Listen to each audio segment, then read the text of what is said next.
Nunca he querido escribir una biografía. Creo que sus autores deben ser gente importante, insigne, héroes que hayan hecho algo grande para su país o para la humanidad. Yo solo soy un político que ha pretendido contribuir al progreso de su tierra, Extremadura, y que ha asistido de cerca a los principales acontecimientos recientes de su nación, España. Este es el arranque del nuevo libro de Juan Carlos Rodríguez Ibarra, Rompiendo Cristales. Hoy aquí en la sede de Planeta agradecemos al señor Ibarra que nos recibe y podamos con él charlar un ratillo. Muchísimas gracias por recibirnos, Gracias, señor Ibarra. Dice al finalizar el prólogo que este es un libro en el que de alguna forma ajusta cuentas, consigo mismo, con otros. Sí, pero no en el sentido de ver cómo se desprestigia a la gente con la que he tenido relación, sino ver cómo soy capaz de cuadrar y de explicar ante los lectores cuáles han sido las cuentas que yo he echado a lo largo de mi vida política, por qué he hecho lo que he hecho y cuáles han sido las circunstancias que me han impulsado a tomar las decisiones que he tomado. Comienza el rato con su percance cardiovascular, así le llama. ¿Qué le rompió el corazón a Juan Carlos Rodríguez Ibarra? Sin duda, seguramente fue el tabaco y el estrés, seguramente. Pero el tabaco y el estrés son la consecuencia, uno, de mi adicción y dos, de mi compromiso con una responsabilidad, la política, primera línea de la política desde hace ya 30 años, y que sin duda era tan frenética, tan apasionada, con tanta responsabilidad, que yo creo que al final se paga. En la salud no solamente le ocurre al político, le ocurre a muchísima gente que en cualquier actividad de su trabajo, sea la que sea, lo hace con mucho empeño, con mucha fuerza, con mucha firmeza y tomándoselo a pecho, como dice la gente. Claro, así ocurrió, ¿no? El pecho lo paga. Claro, porque fueron muchos años tirando de Extremadura, ¿no? Usted cuando llegó a la presidencia de la región tuvo que encender, había regiones que ya tenían el motor encendido. A veces algunos dicen que a Extremadura había que encenderle el motor incluso. Pensé una inercia que tenía de una región un poco más parada, ¿no? Casi había que fabricar el coche. Casi había que fabricar el coche. Es decir, cuando empieza el proceso autonómico en España y se descentraliza y se articulan los territorios, de verdad solamente había dos regiones en España que tuvieran conciencia de territorio, que era Cataluña y País Vasco. El resto fueron creaciones, no diré que artificiales, pero sí creaciones políticas que le dan sentido a unos territorios que durante muchísimo tiempo ni habían tenido presencia ni participación en la vida política española. Y eso explica también un poco el título de mi libro, Rompiendo Cristales, porque si todavía hay gente en Extremadura y fuera de Extremadura que siguen diciendo que somos la gran desconocida, sí. Imagínese usted hace 24 años. Claro.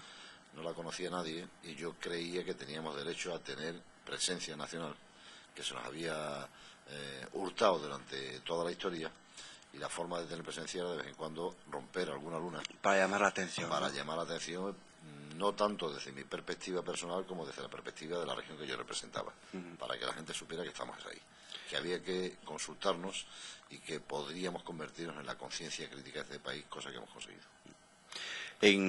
Cuando le dio el percance cardiovascular, estaba aquí en Madrid por el debate sobre el estado de las autonomías y desde la UCI casi hizo el debate, porque allí mismo pensaba que a usted, por ejemplo, le hubiera gustado decir cosas de que España nos está rompiendo, pero lo cierto es que muchos poderes autonómicos, algunos poderes autonómicos, a veces sí da la impresión de que pueden llegar a tener cautivo al gobierno.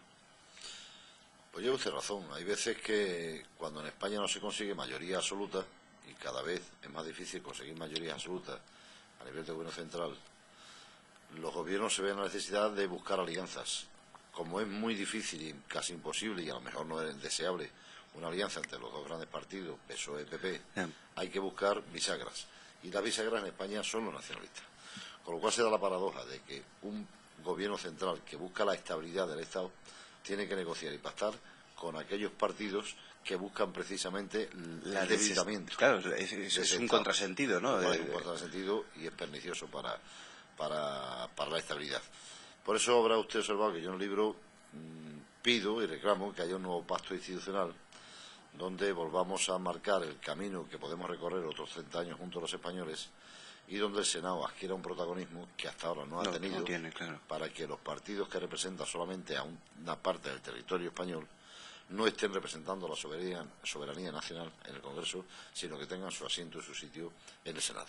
De tal forma que el Congreso quede reservado para las grandes políticas nacionales y evitemos estas cosas, ¿no? Evitemos estas cosas. Deberíamos volver a articular un nuevo acuerdo para saber dónde vamos, corregir el rumbo, ver cuáles han sido los errores cometidos y seguir avanzando, de tal forma que siempre quede garantizado que el poder central, el Gobierno de España, no puede ceder aquellas competencias que rompan su capacidad de cohesión, su capacidad de representación y su capacidad de coordinación. Es decir, yo creo que esas tres características un gobierno central no puede perderlas si quiere que haya esas tres condiciones en España. Pero últimamente parece muy difícil que los políticos lleguen a ningún acuerdo en el Congreso de los Diputados. Es bastante complicado. Hay más bronca que diálogo. Sí, seguramente porque hemos vivido unos tiempos bastante convulsos, bastante turbios. Yo creo que el Partido Popular, antes de que Rajoy se hiciera cargo de su responsabilidad en el último Congreso, y los nacionalistas han sido algo desleales con ese pacto que se hizo en el año 76 para pasar de la dictadura a la democracia, que consistía muy brevemente en que todos renunciamos a nuestro programa máximo. Es decir, la izquierda dejaba su radicalismo, su marxismo, su republicanismo, sin abandonarlo, pero sí metiéndolo en el cajón con 7 llaves. La derecha dejaba el poder autocrático y dictatorial para jugar a la democracia, y los nacionalistas se olvidaban de la independencia y aceptaban el Estado de las autonomías. Claro. Esto ahora se rompió, de tal forma que la derecha ha tenido tentaciones de romper el sistema, no digo volver a una dictadura, pero sí romper el sistema, porque consideraban que es un juego desigual en el que casi siempre ganan los mismos. Tened en cuenta que de 30 años que se va a cumplir desde el año 82 al 2012, 22 años lo van a gobernar los socialistas y 8 años solo el Partido Popular, y parece como el juego de la oca, ¿no?, que siempre gana el mismo. Y tuvieron tentaciones, veleidad de decir este sistema no nos gusta. Los nacionalistas periféricos, fundamentalmente PNV y Convergencia, han empezado a pedir referéndum de autodeterminación, y eso rompe lo que fue el acuerdo institucional del año 76. Sí, como que parece que hay una falta de deslealtades en todos los campos de la política, ¿no? Bueno, yo no pretendo ser muy sectario, pero yo creo que el Partido Socialista ha cumplido con su responsabilidad, con la que otra cosa es que lo hayamos hecho mejor o peor. Pero nadie nos puede acusar de decir, oiga, ustedes han sido desleales porque no han cumplido lo que se comprometió. Nosotros hemos abandonado ese radicalismo, somos un partido socialdemócrata con cierta moderación, y estamos apostando por la democracia sin ningún tipo de dudas. Yo creo que habría que volver a sentarse otra vez y decir, bueno, vamos, este pacto ha terminado. Vamos a volver a hacer otro que nos permita avanzar. Seguimos hablando de aquel pacto, pero por eso dice en el libro una de las cosas que el día que la derecha encuentre un líder sólido, tal vez se podrá debatir o discutir sobre lo que le falta a este Estado, ¿no? Sobre lo que le falta, que sobre todo es capacidad de coordinación. Es decir, ahora mismo usted puede observar que hay dos administraciones, la central y las autonómicas, que funcionan en paralelo, más o menos bien. Yo creo que bien, han funcionado bien. La prueba es que España ha ido avanzando muchísimo, pero no es posible que en un Estado compuesto como este no haya puntos de encuentro sólidos que permitan que haya colaboración institucional. ¿A qué punto hemos llegado en este debate autonómico cuando hace tiempo, recordará, un diputado catalán pedía que apadrinaran un niño extremeño? Sí, eso es una estupidez de un diputado nacionalista que intenta conseguir votos a costa de decir estas cosas, ¿no? Ya el presidente de Extremadura no le ha dado ninguna importancia a ese asunto. Creo que ha habido una querella por el gabinete jurídico de la Junta de Extremadura, pero es una bobada, sencillamente es una bobada. Entiendo más a Montilla que a estos estúpidos. Montilla es verdad que reclama que se tenga en cuenta la situación de desigualdad que en este momento comienza a florecer en Cataluña. Desigualdad entre ciudadanos que están muy bien situados y ciudadanos que están pasándolo francamente mal. Y yo creo que desde el resto de España y desde luego desde la opción socialista hay que atender esa petición y esa demanda. No es posible que haya una sociedad dual, con muchas diferencias. Otra cosa es por qué eso ha ocurrido en Cataluña. Y ha ocurrido, desde mi punto de vista, en Cataluña, porque los gobiernos nacionalistas gastaron el dinero en identidad. y se olvidaron, se fueron a la esencia y se olvidaron de que hay que comer todos los días. Hay una frase en el libro, en el capítulo en el que habla del terrorismo, que es, a uno le encoge el corazón y seguro que a usted le acompañó durante toda la vida política.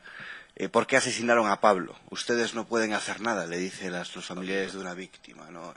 De un policía, un guardia civil. Un policía nacional.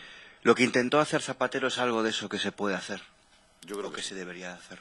Yo creo que todos los presidentes del gobierno tienen la obligación de intentar que no haya una próxima víctima. Es decir, los ciudadanos de a pie podemos, cuando tenemos un asesinato, un atentado, podemos recrearnos diciendo todo lo que nos piden las tripas. Y sobre todo venganza, que es lo que te pide las tripas en el momento cuando alguien mata a alguien. Pero un presidente del gobierno, el que sea, Zapatero en este caso concreto, no puede recrearse en esa suerte, sino que tiene que pensar en la víctima siguiente. Ya no hay tiempo para el diálogo con ETA, lo digo en mi libro, lo que hay es tiempo para el ultimátum. Pero sería la iniciativa de nuevo de ETA. ETA marca la iniciativa y los demás, los demócratas, seguimos. ¿Juntos o divididos? ¿Por qué no tomar nosotros una vez juntos la iniciativa? Porque no marca esa tregua a nosotros. Eso es. Le damos una tregua. Le damos una tregua. Podría estar bien. En serio, lo que estoy diciendo, no es usted, yo creo que la ha captado bien. O sea, ¿no? que el Estado le dé una tregua a ETA. O se disuelven dentro de 3 meses, o aquí ya no hay llaves de la cárcel para nadie. Porque los presos de ETA creen que a la menor oportunidad de tregua, de diálogo, van a salir a la calle. Como ha ocurrido, por cierto, en todas las treguas, menos con la de Zapatero. Con la NASA hay 98 presos a la calle. Que, por cierto, uno de ellos, después Iñaki Bilbao, asesinó a un concejal. Dice una frase bastante dura, que es: el cinismo de la derecha no soporta que la lucha antiterrorista la lidere un partido socialista. Y pongo un ejemplo: Antonio Hernández Mancha, que fue presidente del PP. En 87, por ahí. Es, y que en un artículo en El País dijo: ya hemos cedido lo que era nuestro, que era terminar con ETA, no vayamos a ceder ahora también la defensa de la Constitución. Y da la sensación de que el Partido Popular y sus electores consideran que la izquierda no es fiable a la hora de luchar contra el terrorismo, sino que somos gente sospechosa. Es decir, Aznar puede decir: yo voy a negociar con el Movimiento Vasco de Liberación Nacional, que ya está bien decirlo eso, de ETA, y la izquierda se calla y su electorado se lo permite. Si nosotros decimos solamente vamos a hablar, ya se nos está tirando la gente encima. Entonces yo mantengo que para nosotros, para ganar credibilidad en esta lucha, es necesario que el PP esté con nosotros, porque el PP le da credibilidad, lamentablemente. Quizá esa parte de romper esa alianza gobierno-oposición se debe a veces a los medios de comunicación, que podemos dar algún que otro traspiés. Habla de cinismo también por parte, por ejemplo, del director del Mundo, Pedro J. Ramírez, que montó una teoría de la conspiración en torno a que Felipe González era cabecilla de los GAL y que incluso hoy lo mantiene. No sé, analizando un poco cómo los medios tratan este caso, o este medio en concreto. El 11M también está ahí, ¿no? No sé cómo ves este tema. Sí, vamos a ver. Ansón hizo una entrevista en Tiempo, una famosa entrevista, donde dijo que dice, el grupo de periodistas y jueces, habíamos puesto en peligro la estabilidad del Estado con tal de conseguir que Felipe González no ganara. Claro, poner en peligro la estabilidad del Estado es muy duro, muy fuerte. Es decir, ahí hubo una conspiración en toda regla, en la que sin duda Ansón participó, porque él la cuenta, lo dice, ¿no? Lo dice. Hay un libro de Amedo, el policía, que cuenta los tejemanejes que Garzón hizo con él para intentar encarcelar a Felipe González, y que yo sepa, Garzón no le ha puesto ninguna querella criminal, y creo que el objetivo era terminar con Felipe González.